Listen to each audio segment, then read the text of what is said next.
ഒരു ചിത്രം 1000 വാക്കുകൾക്ക് തുല്യമാണെന്ന് നമ്മൾ കേട്ടിട്ടുണ്ട്. എന്നാൽ ചില ചിത്രങ്ങൾ ഒരു പ്രാർത്ഥന പോലെയാണ്. അത് കാണുന്നയാളുടെ ഉള്ളിൽ നിശബ്ദമായ ഒരു ചലനം സൃഷ്ടിക്കുന്നു. ചിത്രകലയിലൂടെ ദൈവസ്നേഹം ലോകത്തിന് കാണിച്ചു കൊടുക്കുന്ന പ്രശസ്ത ചിത്രകാരനാണ് ജോർജ് ചെന്നക്കാടൻ. അദ്ദേഹം വരച്ച മദർ തെരേസയുടെ ചിത്രം ദേശീയ തലത്തിൽ ശ്രദ്ധിക്കപ്പെട്ട ഒന്നാണ്. വെറുമൊരു ചിത്രകാരൻ എന്നതിലുപരി ഓരോ വരയിലും ദൈവിക ചൈതന്യം തിരയുന്ന ജോർജേട്ടന്റെ കലാലോകത്തെ നമുക്ക് പരിചയപ്പെടാം.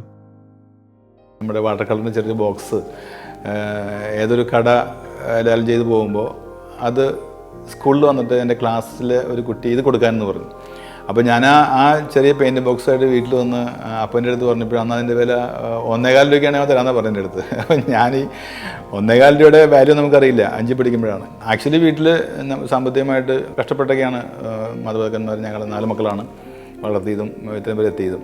പക്ഷെ അന്നത്തെ ഒരു അവസ്ഥയിൽ അത് ഞാൻ വരയുടെ ലോകത്തിലേക്ക് ഭയങ്കരമായിട്ട് പോകുന്ന അപ്പൻ തോന്നിയോണ്ടാണോ എന്തോ അപ്പം പറഞ്ഞു, മോൻ അത് നമുക്ക് വേണ്ട, മോൻ പഠിക്കാൻ നന്നായിട്ട് പഠിച്ച് ജോലി കിട്ടുമ്പോൾ നമുക്ക് മോൻ്റെ ഈ പാഷനും ഈ താല്പര്യമൊക്കെ അന്നേരം നമുക്ക് അതായിരിക്കും നല്ലത്. പക്ഷേ അത് അപ്പൻ പറഞ്ഞ പോലെ കറക്റ്റായിരുന്നു എന്ന് പിൽക്കാലത്ത് എനിക്ക് തോന്നി. അന്ന് ചെറിയൊരു വിഷമം ഉണ്ടായിരുന്നു. നമുക്ക് പെയിൻറ് ബോക്സിനെ തിരിച്ചു കൊണ്ട് കൊടുത്തു. പിന്നീട് ടെലികമ്മ്യൂണിക്കേഷൻ ഡിപ്പാർട്ട്മെൻറ്റിൽ ജോലി കിട്ടുകയും എല്ലാം ചെയ്ത് കഴിഞ്ഞപ്പോൾ അപ്പോഴാണ് അതിൻ്റെ വാല്യൂ എനിക്ക് മനസ്സിലായത്. പിന്നീട് നമുക്ക് വരയ്ക്കാനായിട്ട് ക്യാൻവാസ് മേടിക്കാനോ പെയിൻറ്റ് മേടിക്കാനോ നമുക്ക് സാമ്പത്തികമായിട്ട് നമുക്ക് വിഷമം ഉണ്ടായിരുന്നില്ല. പക്ഷെ അന്ന് ഞാൻ അപ്പൻ പറഞ്ഞത് കേൾക്കാതെ വരയ്ക്കണം എന്നുള്ള ചിന്തയോടുകൂടി നടന്നിരുന്നുവെങ്കിൽ ഒരുപക്ഷെ ഇപ്പോൾ കലാകാരന്മാർക്കൊന്നും അങ്ങനെ ഒരു നമുക്ക് ജീവിതത്തെ മുന്നോട്ട് കൊണ്ടുപോകാനായിട്ടുള്ളൊരു ഇത് കല കൊണ്ട് പറ്റില്ലല്ലോ. അപ്പോൾ അതുകൊണ്ട് തന്നെ പാഷനും അതുപോലെ ജോലിയും കൂടെ ഒരുമിച്ച് കൊണ്ടുവന്നിട്ട് അന്ന് അപ്പൻ്റെ വാക്ക് കേട്ടുകൊണ്ടാണെന്ന് എനിക്ക് പലപ്പോഴും തോന്നാറുണ്ട്. അപ്പോൾ കുറേ വർഷങ്ങളോളം പിന്നെ വരച്ചിട്ടില്ല.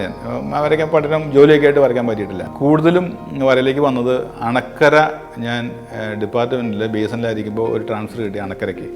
അപ്പോൾ അണക്കര വളരെ കാമായിട്ടുള്ള സ്ഥലമാണ്. അവിടേക്ക് ധ്യാനകേന്ദ്രം ഉണ്ടല്ലോ, അപ്പോൾ അങ്ങോട്ട് ഇടയ്ക്ക് പോകാം. അപ്പോൾ 5 മണിക്ക് ശേഷം പിന്നെ ഫ്രീ ടൈം ഇഷ്ടം പോലെയുണ്ട്. അപ്പോഴാണ് വീണ്ടും വരയ്ക്കണം എന്നുള്ള ചിന്ത വന്നതും.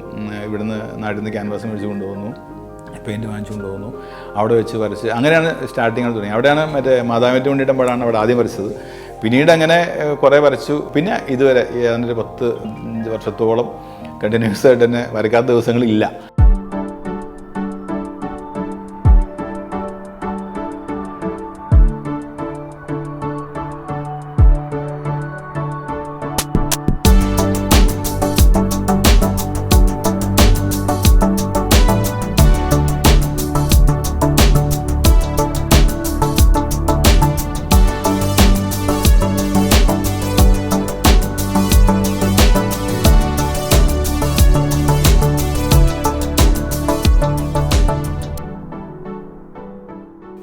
BSNLൻ്റെ ഒരു കോമ്പറ്റീഷൻ ഓൾ ഇന്ത്യ ലെവലിൽ നടത്തിയിട്ടുണ്ടായിരുന്നു പെയിൻറ്റിങ്ങിൻ്റെ.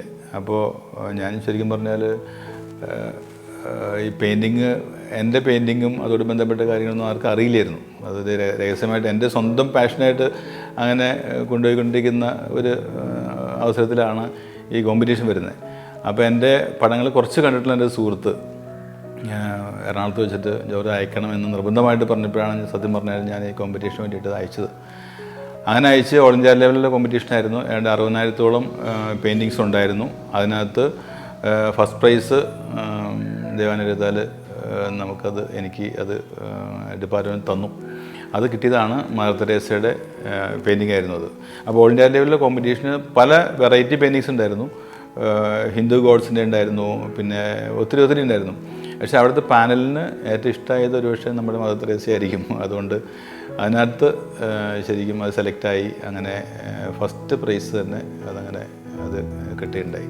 അതിനുശേഷമാണ് മനസ്സിലിങ്ങനെ ഒത്തിരി ഇൻസ്പിറേഷൻ വന്ന് വരയ്ക്കണം എന്നുള്ള ആഗ്രഹം മനസ്സിലെപ്പോഴും വരെയും അങ്ങനെയൊക്കെ ഒരാഗ്രഹത്തോടു കൂടി ഇപ്പോൾ ചെയ്തുകൊണ്ടിരിക്കുന്നു. ഇപ്പോൾ റിട്ടയർമെൻറ്റ് കഴിഞ്ഞിട്ട് 1 വർഷമായി. ഇപ്പോൾ എക്സിബിഷനും അങ്ങനെ അതുമായിട്ട് ബന്ധപ്പെട്ട കാര്യങ്ങളിൽ ഫുൾ ടൈം ഇതായിട്ട് തന്നെ മുന്നോട്ട് പോവുകയാണ്. അന്ന് എന്നെ സപ്പോർട്ട് ചെയ്യാനായിട്ട് എൻ്റെ സഹധർമ്മിണി സിനിയുണ്ട്, മക്കളും കട്ട സപ്പോർട്ടായിട്ട് കൂടെ നിൽക്കുന്നുണ്ട്. അപ്പോൾ കല്യാണം കഴിഞ്ഞ് വന്നപ്പം ചേട്ടൻ പറഞ്ഞു, ചേട്ടൻ നന്നായിട്ട് വരയ്ക്കും. ചേട്ടൻ വരച്ച പടങ്ങൾ അവിടെ ചേട്ടൻ്റെ വീടിൻ്റെ ചുറ്റുവട്ടത്തൊക്കെ എല്ലാ വീടുകളിലും ഇരിക്കുന്ന കാണുമ്പോൾ എനിക്ക് അതിശയം തോന്നാറുണ്ട്. കാരണം അത്രയും നന്നായിട്ട് തന്നെ ആള് ആ പടങ്ങളെല്ലാം വരച്ചിട്ടുണ്ട്. പിന്നെ പക്ഷെ വീട്ടിൽ ഒരിക്കൽ പോലും ഞാൻ വരച്ച് കണ്ടിട്ടില്ല. അപ്പൊ ഞാൻ പറയും, ഈ ചേട്ടൻ എല്ലായിടത്തും വരച്ചു കൊടുത്തിട്ടുണ്ട്, നമ്മുടെ വീട്ടിൽ പോലും ഒരു പടം പോലും വരച്ചിട്ടില്ലല്ലോ. പിന്നെ ഞാൻ വിശ്വസിക്കില്ല. എനിക്ക് ഒരു പടമെങ്കിലും വരച്ച് തന്നാലേ ഞാനത് വിശ്വസിക്കുകയുള്ളൂ എന്ന് ഞാൻ എപ്പോഴും പറയാറുണ്ട്. പക്ഷെ കഴിഞ്ഞ ഒരു 10 വർഷക്കാലമായിട്ട് ചേട്ടൻ നിരന്തരം ഇങ്ങനെ പടങ്ങൾ വരച്ചുകൊണ്ടിരിക്കുന്നു.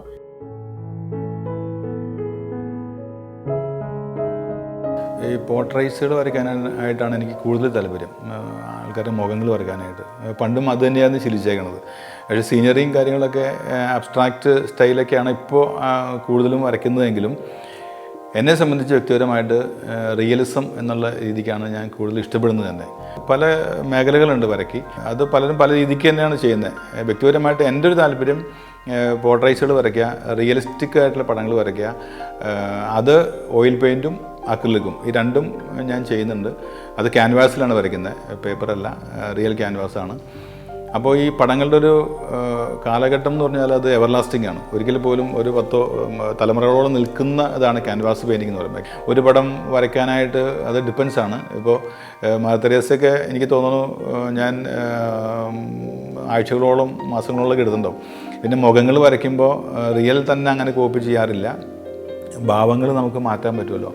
അപ്പോൾ അത് ഇപ്പോൾ അല്പം സ്മൈലിങ്ങോ അല്ലെങ്കിൽ ഒരു സ്പിരിച്വൽ മൂഡൊക്കെ വരുമ്പോൾ ആ രീതിയിലേക്ക് നമുക്ക് മാറ്റങ്ങൾ വരുത്താനും പറ്റും. മദർ തെരേസയുടെ ഒരു അന്ന് ജഡ്ജസ് പറഞ്ഞൊരു കാര്യം, നല്ലൊരു ഡിവൈൻ മൂഡ് തോന്നിയായിരുന്നു, ഒരു സ്പിരിച്വാലിറ്റി ആ പടത്തിനുണ്ട്. അത് പെയിൻറ്റിങ് ആണെങ്കിൽ പോലും അതിന് വേറൊരു ഒരു ഡിവൈൻ മൂഡ് ഉണ്ടല്ലോ എന്നുള്ള രീതിക്കാണ് അവർ ജഡ്ജസ് എന്ന് ലാസ്റ്റിൻ്റെ അടുത്ത് അഭിപ്രായം പറഞ്ഞത്. അപ്പോൾ അങ്ങനെ ഒരു സന്തോഷം അത് കേൾക്കുമ്പോഴും അങ്ങനെ ചെയ്യുമ്പോഴും. മൊണാലിസയുടെ ഒരു പടം ഞാൻ കുറച്ച് നാളുകൾ കൊണ്ട് വരച്ച ചിത്രമാണ്. അത് ശരിക്കും ഡാവിഞ്ചിയുടെ പടമാണ് മൊണാലിസ. ഡാവിഞ്ചി എങ്ങനെയാണോ വരച്ചത് സെയിം സൈസിൽ തന്നെയാണ് ഈ ചിത്രം. ഇതിൻ്റെ ലെങ്ത്തും വിഡ്ത്തും ആ സെയിം സൈസിൽ, ഇതാണ് ആക്ച്വൽ സൈസ്, ഈ സൈസിൽ അങ്ങനെ വരച്ചിരിക്കുന്ന പടമാണ്. ഈ ഒരു ചിത്രം പാഷൻ ഓഫ് ക്രൈസ്റ്റിലെ ജീസസിൻ്റെ ആ മുഖം മനസ്സിൽ കണ്ട് അങ്ങനെ കോപ്പി ചെയ്ത് വരച്ചതാണ്. ഇത് ഓയിൽ പെയിൻ്റാണ്. ആദ്യകാലങ്ങളിൽ വരച്ചുകൊണ്ടിരിക്കുമ്പോഴുള്ള പടങ്ങളിൽ ഒരു പടം ഇതാണ്. ഈ ചിത്രം ആണ് വെറോനിക്ക ഈശോയുടെ മുഖം ഒപ്പുമ്പോൾ ടവലിൽ പതിഞ്ഞ മുഖം, ആ ഒരു കൺസെപ്റ്റിൽ അത് വരച്ചതാണ്. അപ്പോൾ ഈ ചിത്രമായിട്ട് ഞങ്ങൾ ഇസ്രായേലിൽ പോയിട്ട് അവിടെ 6ാം സ്ഥലത്ത് വെച്ചിട്ട് അവിടെ അച്ഛന്മാരുൾപ്പെടെ ബ്ലെസ് ചെയ്ത് അത് തിരിച്ചു കൊണ്ടുവന്നിട്ട് ഫ്രെയിം ചോദിച്ചിരിക്കുന്നത്. ആക്ച്വലി ഇതിപ്പോൾ ഇസ്രായേലിൽ പോയിട്ട് തിരിച്ചു വന്ന പടമാണ്. ഇതിൻ്റെ കുറേ കോപ്പികളും പലരുടെ വീടുകളിലേക്ക് കൊണ്ടുപോയിട്ടുണ്ട്. വിശ്വാസത്തെയും കലയെയും നെഞ്ചോട് ചേർക്കുന്ന ജോർജേട്ടൻ്റെ ജീവിതം തികച്ചും വ്യത്യസ്തമാണ്. തൻ്റെ കഴിവിനെ ദൈവത്തിനുള്ള സമർപ്പണമായി കാണുന്ന ഈ കലാകാരൻ നമുക്കേവർക്കും ഒരു മാതൃകയാണ്. ദേശീയ അംഗീകാരങ്ങളുടെ തിളക്കത്തേക്കാൾ ഉപരി ജോർജേട്ടൻ്റെ ഓരോ സൃഷ്ടിയും അദ്ദേഹത്തിൻ്റെ അചഞ്ചലമായ വിശ്വാസത്തിൻ്റെയും സമർപ്പണത്തിൻ്റെയും നേർസാക്ഷ്യങ്ങളാണ്.